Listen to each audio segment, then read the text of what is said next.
ഈ ലോകത്ത് എവിടെ പോയാലും മലയാളികളെ കാണാൻ കഴിയും എന്നുള്ളൊരു ചീത്ത പേര് നമുക്ക് എല്ലാവർക്കും ഉണ്ട്. എന്നാൽ ഇപ്പോ അത് ബഹിരാകാശം വരെ എത്തിയിട്ടുണ്ട്. ജൂലൈ 14 2026 ആദ്യമായിട്ട് ഒരു മലയാളി ഇന്റർനാഷണൽ സ്പേസ് സ്റ്റേഷനിലേക്ക് പോകുന്നത്. എന്നാൽ ഇദ്ദേഹം പോകാൻ ഉപയോഗിച്ചിരിക്കുന്ന റോക്കറ്റും ഇന്ത്യക്കാരുടെ സ്വകാര്യമായിട്ടുള്ള അഭിമാനമായിട്ടുള്ള റേഷൻ കടയും തമ്മിൽ വലിയൊരു ബന്ധമുണ്ട്. സോയൂസ് MS-29 എന്നാണ് ഇവർ പറക്കാൻ ഉപയോഗിച്ച ആ ഒരു റോക്കറ്റിന്റെ പേര്. ഇത് ഒരു റഷ്യൻ മെയ്ഡ് റോക്കറ്റ് ആണ്. അതുകൊണ്ട് തന്നെ ഈ റോക്കറ്റിനെ ഓപ്പറേറ്റ് ചെയ്യുന്നത് റഷ്യക്കാർ തന്നെയാണ്. അതും ഈ ലോകത്തിലുള്ളതിൽ വെച്ച് ഏറ്റവും റിലയബിൾ ആയിട്ടുള്ള ഒരു റോക്കറ്റും കൂടിയാണ് ഇത്. റോക്കറ്റ് വിക്ഷേപണങ്ങൾ പല രീതിയിലുണ്ടായിരിക്കാം. ചിലപ്പോൾ സാറ്റലൈറ്റിനെ ഓർബിറ്റിലേക്ക് എത്തിക്കാൻ വേണ്ടിയിട്ട് ഒരുപാടധികം റോക്കറ്റ് നമ്മൾ വിടുന്നുണ്ടായിരിക്കാം. അതുപോലെ തന്നെ മനുഷ്യരെ ഓർബിറ്റിലേക്ക് എത്തിക്കാനും വേണ്ടി നമ്മൾ റോക്കറ്റ് അയക്കും.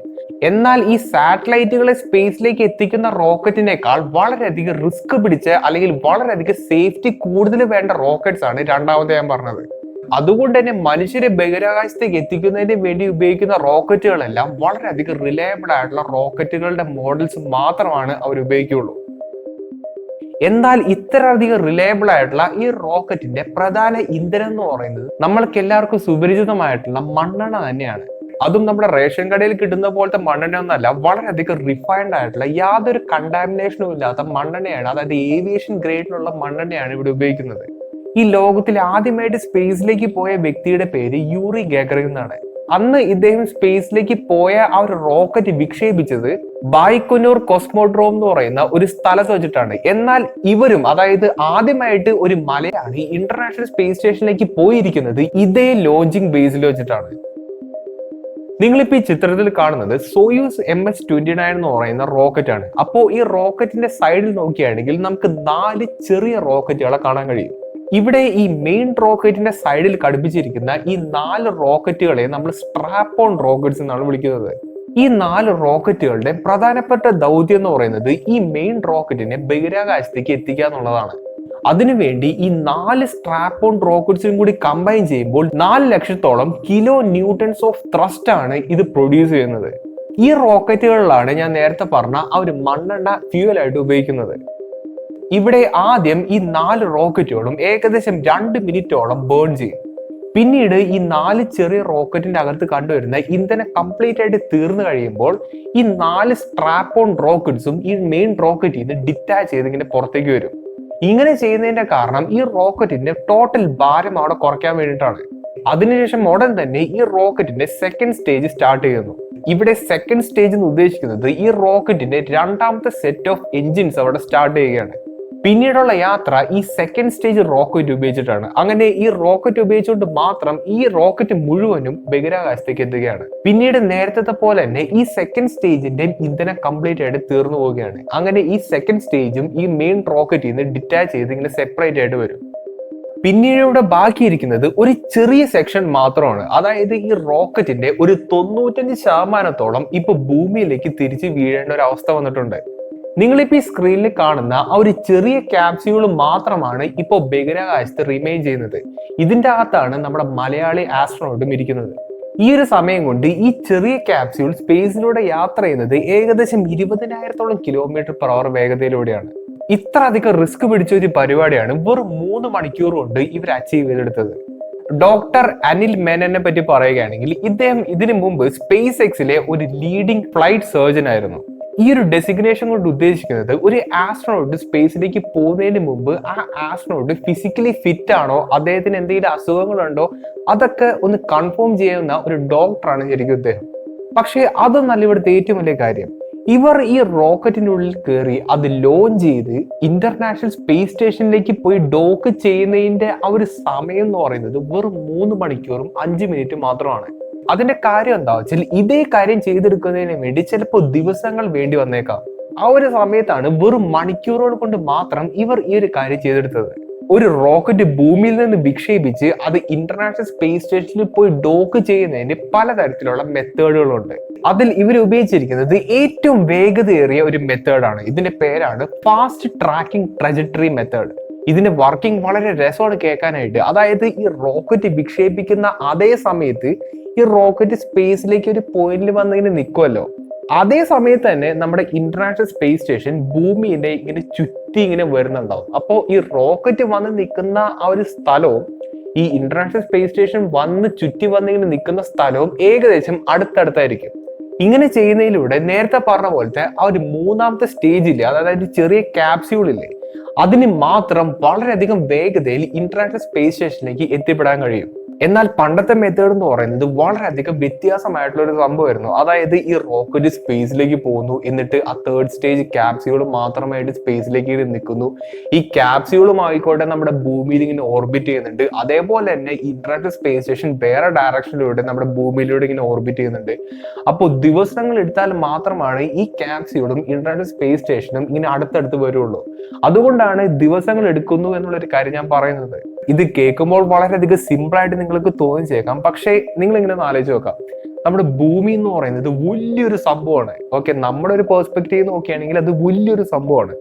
അപ്പോൾ ഈ വലിയൊരു ഭൂമിയുടെ അകത്ത് ഒരു ചെറിയ കടുകോണി പോലത്തെ ഒരു റോക്കറ്റ് ഇങ്ങനെ വിട്ടിട്ട്, അതുപോലെ തന്നെ ഒരു കടുകോണി പോലത്തെ ഒരു ഇന്റർനാഷണൽ സ്പേസ് സ്റ്റേഷൻ ഓരോ 90 മിനിറ്റ് നമ്മുടെ ഭൂമിക്ക് ഇങ്ങനെ ഓർബിറ്റ് ചെയ്യുന്നുണ്ട്. അപ്പോൾ കറക്റ്റ് ആയിട്ട് ഈ ഇന്റർനാഷണൽ സ്പേസ് സ്റ്റേഷൻ എവിടെ വന്ന് നിൽക്കുന്നോ, അല്ലെങ്കിൽ അതിന്റെ ആ ഒരു റേഡിയസിൽ എവിടെ വന്നിങ്ങനെ നിൽക്കുന്നോ, അവിടെ തന്നെ ഈ റോക്കറ്റിന്റെ തേർഡ് സ്റ്റേജിൽ ഇങ്ങനെ വന്ന് നിൽക്കാൻ പറ്റണം. അത് വളരെയധികം ബുദ്ധിമുട്ടുള്ള ഒരു കാര്യം തന്നെയാണ്. ഈ ഒരു മെത്തേഡ് ഉപയോഗിക്കുന്നതിന് വേണ്ടി വളരെയധികം ഹൈലി അഡ്വാൻസ്ഡ് ആയിട്ടുള്ള ടെക്നോളജി ഉണ്ടെങ്കിൽ മാത്രമാണ് സാധിക്കുകയുള്ളൂ. ആദ്യമായിട്ട് ഒരു മലയാളി ഇന്റർനാഷണൽ സ്പേസ് സ്റ്റേഷനിലേക്ക് പോകുന്നത് അത് നമ്മൾക്കും അഭിമാനിക്കാന്നുള്ളൊരു കാര്യം തന്നെയാണ്. പക്ഷേ എന്നോട് ചോദിക്കുകയാണെങ്കിൽ ഇത് അത്ര അധികം റെലവെന്റ് ആയിട്ടുള്ള ഒരു ടോപ്പിക് ഒന്നല്ല. അതിന്റെ കാരണം എന്താ വെച്ചാൽ ഇന്റർനാഷണൽ സ്പേസ് സ്റ്റേഷനിലേക്ക് ഒരുപാട് ആളുകൾ ഇങ്ങനെ പോകുന്നുണ്ട്, വരുന്നുണ്ട്. ഓരോ വർഷവും 10 to 14 ആൾക്കാരാണ് ഇന്റർനാഷണൽ സ്പേസ് സ്റ്റേഷനിലേക്ക് പോയി വരുന്നത്. 360ഓളം റോക്കറ്റ്സ് ആണ് ഓരോ വർഷവും നമ്മൾ അയക്കുന്നത്. അതിൽ 60-70 ആസ്ട്രോണോട്സ് കമ്പൈൻഡ് ആയിട്ട് സ്പേസിലേക്ക് ഓരോ വർഷവും പോകുന്നുണ്ട്. അതിൽ ഒരു വ്യക്തി മാത്രമാണ് ഇദ്ദേഹം. ഈ ഒരു പൊസിഷനിലേക്ക് എത്താൻ വേണ്ടി ഇദ്ദേഹം വളരെയധികം പരിശ്രമിച്ചിട്ടുണ്ടാവും. ചിലപ്പോൾ നമുക്കൊന്നും വിചാരിക്കാൻ പറ്റാത്ത രീതിയിലുള്ള എഫേർട്ട് ആയിരിക്കും ഇദ്ദേഹം എടുത്തിട്ടുണ്ടാവും. അതിനൊന്നും നമുക്ക് യാതൊരു പ്രശ്നമില്ല. പക്ഷെ ഇപ്പോ ഈ ഒരു കാലഘട്ടത്ത് ഏറ്റവും കൂടുതൽ റെലവെന്റ് ആയിട്ടുള്ള സ്പേസ് ന്യൂസ് എന്ന് പറയുന്നത് UFO മാത്രമാണ്. നിങ്ങളൊന്ന് ആലോചിച്ച് നോക്കാം. ഇപ്പോൾ നിങ്ങൾ വൈകുന്നേരം എവിടെയെങ്കിലും പുറത്തു ഇങ്ങനെ ചാരി ഇരിക്കാന്ന് വിചാരിക്കാം. അപ്പൊ പെട്ടെന്ന് എന്തോ ഒരു ബോൾ പോലത്തെ ഒരു സംഭവം ആകാശത്തൂടെ ഇങ്ങനെ പറന്നിങ്ങനെ പോയി നിങ്ങൾ വിചാരിക്കാം. അപ്പോൾ നിങ്ങളുടെ മനസ്സിലേക്ക് എന്ത് തോട്ടായിരിക്കും വരുന്നത്? ഞാനിപ്പോ ഈ പറഞ്ഞ കാര്യം ഒരു സയൻസ് ഫിക്ഷൻ പോലെ നിങ്ങൾക്ക് തോന്നിച്ചേക്കാം. പക്ഷെ ഞാനിപ്പോ ഒരു വീഡിയോ കാണിച്ചു തരാം. കഴിഞ്ഞ ദിവസം അമേരിക്കൻ ഗവൺമെന്റ് പുറത്തുവിട്ട ഒരു വീഡിയോ ആണ് ഞാനിപ്പോ കാണിച്ചു തരുന്നത്. അപ്പോൾ ഇതിന്റെ അകത്ത് നിങ്ങളിപ്പോ ഈ കാണുന്നത് ഞാൻ നേരത്തെ പറഞ്ഞ പോലെ തന്നെ എന്തോ ഒരു ഉണ്ട പോലത്തെ UFOനെയാണ്. അപ്പോൾ ഇത് എങ്ങനെയാണ് പറക്കുന്നത് എന്നുള്ളത് ആർക്കും മനസ്സിലാവുന്നില്ല. ഇതിന്റെ ഇന്ധനം എന്താണ്, ഇതിന്റെ ആ ഒരു പ്രൊപ്പൽഷൻ എന്താണ്, ഒരു കാര്യം ആർക്കും തന്നെ മനസ്സിലാവുന്നില്ല. അതും ഇത് റിലീസ് ചെയ്തിരിക്കുന്നത് ഈ ലോകത്തിലെ ഏറ്റവും പവർഫുൾ ആയിട്ടുള്ള മിലിറ്ററിയാണ്. ഇതൊക്കെ എന്താണ്, അല്ലെങ്കിൽ ഇവിടെ എന്താണ് സംഭവിക്കുന്നത് എന്നതിനെപ്പറ്റി നമുക്ക് അറിയാൻ പാടില്ലാത്ത ഒരവസ്ഥയിലൂടെയാണ് ശരിക്കും നമ്മളിപ്പോ പോകുന്നത്. അതുകൊണ്ട് തന്നെ ഇപ്പോ അറ്റ് ദ ടൈം ബീങ് ഏറ്റവും റെലവെന്റ് ആയിട്ടുള്ള ഒരു ചർച്ചാ വിഷയം എന്ന് പറയുന്നത് UFO മാത്രമാണ്. ഒരുപാട് നാളുകളായിട്ട് നമ്മളെല്ലാവരും ഇത് ഉണ്ടെന്ന് പറയും, പിന്നെ ഇതില്ല എന്ന് പറയും, പിന്നെ ഉണ്ടെന്ന് പറയും, പിന്നെ ഇല്ലെന്ന് പറയും. പിന്നെ ഒരുപാട് ആൾക്കാർ അങ്ങനെ ഇങ്ങനെയൊക്കെ പറഞ്ഞ് അങ്ങനെ കുറെ ഇങ്ങനെ പോകും. പക്ഷെ ഇപ്പോ ഇതാ അമേരിക്കൻ ഗവൺമെന്റ് തന്നെ ഇങ്ങനെ വന്ന് പറയുന്നു ഇത് ശരിക്കും ഉള്ളൊരു കാര്യമാണ്, ഞങ്ങൾക്ക് ഇത് എന്താണെന്ന് അറിയില്ല എന്നുള്ള കാര്യങ്ങളൊക്കെ അവർ വന്ന് പറയുകയും ചെയ്യുന്നു. ഒരുപാട് അധികം ഫയൽസും വീഡിയോസും ഒക്കെ ഇങ്ങനെ പുറത്തേക്ക് വിടുകയും ചെയ്യുന്നു. അപ്പോൾ അതാണ് ഇപ്പോഴത്തെ ഏറ്റവും റെലവെന്റ് ആയിട്ടുള്ള ഒരു കാര്യം. ഇതിനെ പറ്റിയിട്ട് ഒരു മാധ്യമവും ഡിസ്കസ് ചെയ്യുന്നത് ഞാൻ കേട്ടിട്ടില്ല. അത് എന്തുകൊണ്ടാണെന്നുള്ളൊരു കാര്യം ഇതുവരെ എനിക്ക് മനസ്സിലാവുന്നില്ല. ഇതിപ്പോ ഞാനൊരാളൊരു ചാനൽ തുടങ്ങിയിട്ട് ഈ ഒരു സംഭവം ഒന്ന് പറഞ്ഞു തന്നിട്ട് ഒരു കാര്യമില്ല. നിങ്ങളുടെ ഒരു ഊഴമാണ്. നിങ്ങൾക്ക് എന്താണ് ഇതിനെപ്പറ്റിയുള്ള അഭിപ്രായം? അത് ഒന്ന് കമന്റ് ചെയ്ത് അറിയിക്കാൻ ശ്രമിക്കുക. നിങ്ങളുടെ ഒരു ഒപ്പീനിയൻ അതൊന്ന് കമന്റ് ചെയ്ത് അറിയിക്കാൻ ശ്രമിക്കുക. ഇപ്പൊ ഒരുപാട് ആൾക്കാർ പറയുന്നത് ഞാൻ ശ്രദ്ധിച്ചിട്ടുണ്ട്, ചിലപ്പോൾ ഇത് ഒരു ഹ്യൂമൻ മെയ്ഡ് ഒബ്ജക്റ്റ് ആയിരിക്കാം എന്നുള്ളത്. ഓക്കെ, അത് നല്ലൊരു തോട്ട് തന്നെയാണ്. ഇനി ഞാനൊരു കാര്യം ചോദിക്കട്ടെ, ഇതിപ്പോ ഒരു ഹ്യൂമൻ മെയ്ഡ് ഒബ്ജക്റ്റ് തന്നെയാണെന്ന് വിചാരിക്കാം. അതായത് ഏകദേശം ഈ ഒരു ഗ്ലാസിന്റെ ഷേപ്പ് ആണ് ശരിക്കും ആ ഒരു UFO. ഞാൻ ഇപ്പൊ സ്ക്രീനിൽ കാണിച്ചു തരാം. അപ്പോ ഈ ഒരു സംഭവത്തിന് പറക്കണമെങ്കിൽ അതിന് എങ്ങനെയൊക്കെ പറക്കാൻ കഴിയും? അതായത് ഇപ്പോൾ ഒരു ജെറ്റോ അല്ലെങ്കിൽ എന്തെങ്കിലും റോക്കറ്റ് പോലത്തെ ഒരു സംഭവം ഉണ്ടെങ്കിൽ അതിനെ ലെവിറ്റേറ്റ് ചെയ്ത് നിൽക്കാൻ പറ്റും. ഇപ്പോൾ അത് ഫ്രീലി എയറിലൂടെ നമ്മുടെ ഒരു എയറോഡൈനാമിക് സംഭവങ്ങളൊക്കെ ഇങ്ങനെ ഫോളോ ചെയ്ത് പോകുന്നതാണെങ്കിൽ തന്നെ അതിന് വിങ്ങും കാര്യങ്ങളൊക്കെ വേണം. അപ്പോൾ ഇതൊന്നും ഇല്ലാണ്ട് ഈ ഒരു സംഭവത്തിന് എങ്ങനെ പറക്കാൻ കഴിയുന്നു? ആ ഒരു ടെക്നോളജി മനുഷ്യർ ക്രാക്ക് ചെയ്തിട്ടുണ്ട് എന്നതാണ് ഈ ഒരു സംഭവം ഹ്യൂമൻ മെയ്ഡ് ഒബ്ജക്റ്റ് ആണ് എന്നുണ്ടെങ്കിലുള്ളതിന്റെ മീനിങ്. ഒരു ഉദാഹരണം പറയുകയാണെങ്കിൽ, ഇപ്പോൾ ഇവർ യാത്ര ചെയ്തിരിക്കുന്ന ഒരു റോക്കറ്റ് മാത്രം നിങ്ങളൊന്ന് എടുത്തു നോക്കിയാൽ മതി. അത് സംഭവം ഈ ലോകത്തിലെ വലിയൊരു എഫിഷ്യന്റ് ആയിട്ടുള്ള റോക്കറ്റ് തന്നെ ആയിരിക്കാം. പക്ഷേ ശരിക്കും പറഞ്ഞാൽ അത് വളരെയധികം ഇൻഎഫിഷ്യന്റ് ആയിട്ടുള്ള ഒരു രീതിയാണ് സ്പേസിലേക്ക് എത്താൻ വേണ്ടി.